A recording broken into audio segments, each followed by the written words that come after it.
The predictions from the three members at Studio 42 in Toronto, what they think of the Kings Canucks. Ooh, wow.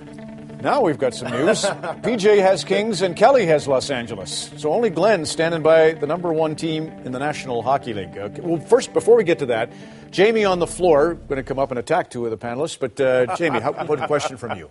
Hi guys, given the current injury situation to the Sedins and the strength and parity in the West and the elusive run that they made last year, do these guys have enough in the tank to make it another legitimate run? Well, I'm the rose between two thorns. Oh boy. You're a real rose. Yeah. I think what you have to do, you have to learn, you have to lose first, and that helps you win. And I think, you look at teams like Edmonton, you look at teams like the Islanders, they lost first, then they found out what it took to win. And all I have to do is go back to the handshakes with the Chicago Blackhawks. You remember the series that Vancouver lost? They lost the series, and as I was watching the guys go down the road, look at Sedin.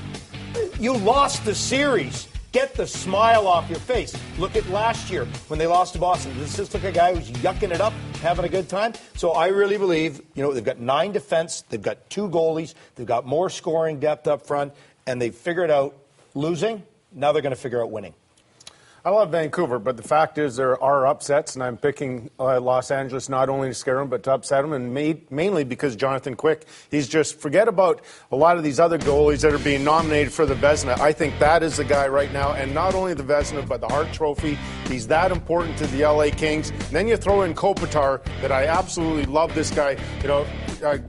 Craig talked about Kopitar being shut down. He's a different player than he has been in past years, where he really shoots not only to hit the net, but to put the puck through the net. He's a different player. I think LA's battle-hardened right now. Every game's been so important to them for the last month, for them just to get into the playoffs, where, Vancouver's in a division where 4 other teams in their division don't make the playoffs. They win the President's Trophy every year, but they get so many points by playing against the teams in, Calgary's not in, Edmonton's in, not in, Minnesota's not in, Colorado's not in, and yeah, they're number 1. I don't know if they're the best team for winning the President's Trophy, so it's going to be a really good test. And someone that I absolutely love from Philadelphia, who's now in LA, is Mike Richards.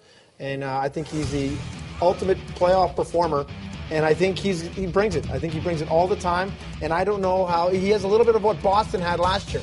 How is LA, we talked about how they're going to match up, defensively, but how is the Sedins going to play against a guy like him in their face all the time? Sounds like Jeff Carter on his wing is going to be able to go, but he's banged up, and they have Dwight King. They miss Simon Gagne. It would be nice to have him on that line. Daniel Sedin's not back either, though. Well, so how is it, though, that the Kings learned how to be battle-hardened down the stretch to squeak in, and you're telling me that the Vancouver Canucks didn't learn? One thing about Los Angeles, one thing about them, they traveled 55,000 kilometers this year. They started overseas. They had the most ridiculous travel. Vancouver had 46,000 kilometers. So they might have been just dragging their tails a little bit from they had the by far worst schedule. They have a great team if you look at everything. On paper, it looks great. It's just like they couldn't. Sorry, PJ, because I butted in. We're heavy now. Playoff polls result.